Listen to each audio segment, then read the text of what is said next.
ನಮಸ್ಕಾರ ವೀಕ್ಷಕರೇ, ತಮ್ಮೆಲ್ಲರಿಗೂ ಕೂಡ ಹೆಲ್ತ್ ಟಿಪ್ಸ್ ಇನ್ ಕನ್ನಡ ಯೂಟ್ಯೂಬ್ ಚಾನಲ್ಗೆ ಆತ್ಮೀಯವಾದ ಸ್ವಾಗತ. ವೀಕ್ಷಕರೇ, ಇವತ್ತಿನ ವಿಡಿಯೋದಲ್ಲಿ ಹುತ್ತದ ಮಣ್ಣಿನಿಂದ ಯಾವೆಲ್ಲ ರೀತಿಯಾದಂತಹ ಮನೆಮದ್ದುಗಳಿಗೆ ಇದನ್ನು ಉಪಯೋಗ ಮಾಡಿಕೊಳ್ಳಬಹುದು ಅನ್ನೋದ್ರ ಬಗ್ಗೆ ಒಂದಿಷ್ಟು ಮಾಹಿತಿಯನ್ನು ಕೊಡುತ್ತೇವೆ.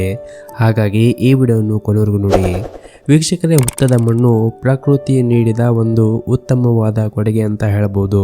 ಇನ್ನು ಸ್ನೇಹಿತರೆ, ಈ ಹುತ್ತದ ಮಣ್ಣು ಯಾವೆಲ್ಲ ರೋಗಗಳಿಗೆ ಬಳಸಬಹುದು ಅಂತ ನೋಡೋದಾದ್ರೆ, ಮೊದಲನೇದಾಗಿ ಯಾರಿಗೆ ಚರ್ಮಕ್ಕೆ ಸಂಬಂಧಪಟ್ಟ ಸಮಸ್ಯೆ ಇರುತ್ತದೆ ಅಂತವರು ಬಳಸಬಹುದು. ಅಂದರೆ ಸೋರಿಯಾಸಿಸ್ ಇದ್ದವರು ಕೂಡ ಇದನ್ನು ಬಳಸಬಹುದು.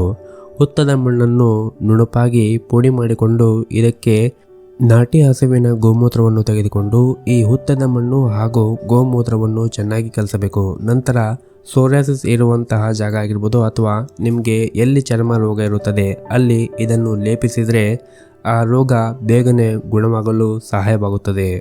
ಇನ್ನು ಈ ಹುತ್ತದ ಮಣ್ಣನ್ನು ತೆಗೆದುಕೊಂಡು ಅದಕ್ಕೆ ಸ್ವಲ್ಪ ನೀರನ್ನು ಬೆರೆಸಿ ಮುಖಕ್ಕೆ ಹಚ್ಚಿಕೊಳ್ಳುವುದರಿಂದ ಮುಖದಲ್ಲಿ ಇರುವಂತಹ ಮೊಡವೆಗಳು ಮತ್ತು ಕಪ್ಪು ಕಲೆಗಳು ಕೂಡ ನಿವಾರಣೆ ಆಗುತ್ತದೆ. ಮತ್ತು ಕಣ್ಣಿನ ಸುತ್ತ ಇರುವಂತಹ ಕಪ್ಪು ಕಲೆಗಳು ಕೂಡ ನಿವಾರಣೆ ಮಾಡುವಂತಹ ಅದ್ಭುತ ಶಕ್ತಿ ಇದಕ್ಕಿದೆ. ಇನ್ನು ಯಾರು ಕೀಲು ನೋವು ಮತ್ತು ಮಂಡಿ ನೋವು ಸಮಸ್ಯೆಯಿಂದ ಬಳಲುತ್ತಾ ಇರುತ್ತಾರೆ ಅಂಥವರು ಕೂಡ ಇದನ್ನು ಉಪಯೋಗ ಮಾಡಿಕೊಳ್ಳಬಹುದು. ಹುತ್ತದ ಮಣ್ಣನ್ನು ಪುಡಿ ಮಾಡಿ ಅದಕ್ಕೆ ಹಳೆ ಕಾಲದ ಬೆಲ್ಲ, ಅಂದರೆ ಮುದ್ದೆ ಬೆಲ್ಲ ಅನ್ನುತ್ತಾರಲ್ಲ, ಆ ಬೆಲ್ಲ ಅಥವಾ ಆರ್ಗ್ಯಾನಿಕ್ ಬೆಲ್ಲವನ್ನು ತೆಗೆದುಕೊಂಡು ಇದಕ್ಕೆ ಸ್ವಲ್ಪ ಹುಣಸೆಹಣ್ಣಿನ ನೀರು ಹಾಕಿ ಸ್ವಲ್ಪ ಜೇನುತುಪ್ಪವನ್ನು ಹಾಕಿ ಜೊತೆಗೆ ಒಂದೆರಡು ಕಾಳು ಮೆಣಸಿನ ಪುಡಿ ಹಾಕಿ ಮತ್ತು ಸ್ವಲ್ಪ ಅರಿಶಿಣವನ್ನು ಕೂಡ ಮಿಕ್ಸ್ ಮಾಡಬೇಕು. ನಂತರ ಸ್ವಲ್ಪ ನೀರನ್ನು ಹಾಕಿ ಇದನ್ನು ಚೆನ್ನಾಗಿ ಕಲಸಬೇಕು. ನಂತರ ತಕ್ಕ ಮಟ್ಟಿಗೆ ಇದನ್ನು ಬಿಸಿ ಮಾಡಬೇಕು. ಸ್ವಲ್ಪ ಬಿಸಿ ಇರುವಾಗಲೇ ದಿನಕ್ಕೆ 1 ಅಥವಾ 2 ಬಾರಿ ನೋವಿರುವಂತಹ ಜಾಗಕ್ಕೆ ಲೇಪನ ಮಾಡಿದ್ರೆ ನೋವು ಬೇಗನೆ ಗುಣವಾಗುತ್ತದೆ.